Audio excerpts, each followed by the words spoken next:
Daisy, the flyer in question states that the last pay raise for auxiliary employees such as custodians, bus drivers, and cafeteria workers with the Mercedes School District was 10 years ago. It's why we've requested these documents from the Mercedes Independent School District. It really disturbed me because I knew it wasn't true, and that's the main thing, that we have strived to give all our employees raises here. Don Vogel is a current Mercedes ISD board member who's running for re-election.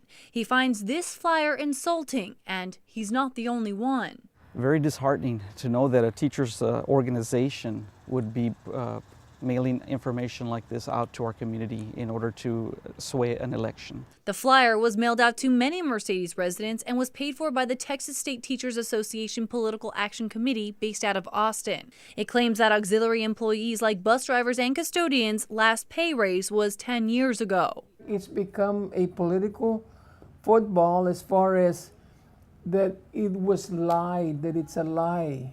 Well, they're barking up the wrong tree because we didn't put out that flyer, and that's a fact.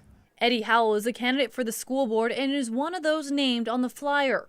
He says he even called TSTA to find out why the word substantial or significant was left out when referring to the employee pay raises. We know that every year, or at least every other year, or as many as possible, the district employees, everybody gets a cost of living increase pay raise.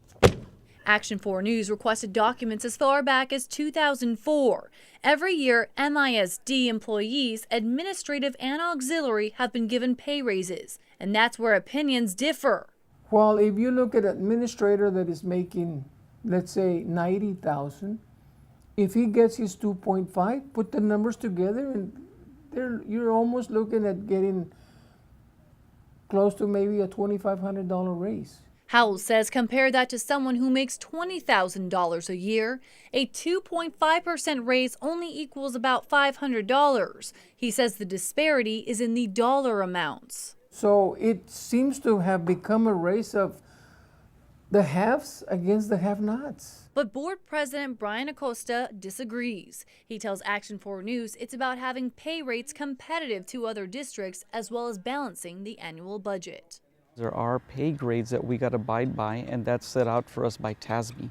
So when we have those skills set up, it's set up according to different levels or categories for each position. And so we have to follow that in order to maintain a balanced budget. Howell says that the school board turned down the option of giving auxiliary employees a $1.49 hour pay increase for the upcoming academic year. But Acosta says that the board turned down a 3.5% increase and instead approved a 5% raise. For a bus driver making $12.32 hourly, that's an extra 60 cents per hour. In the studio, I'm Ashley Custer, Action 4 News.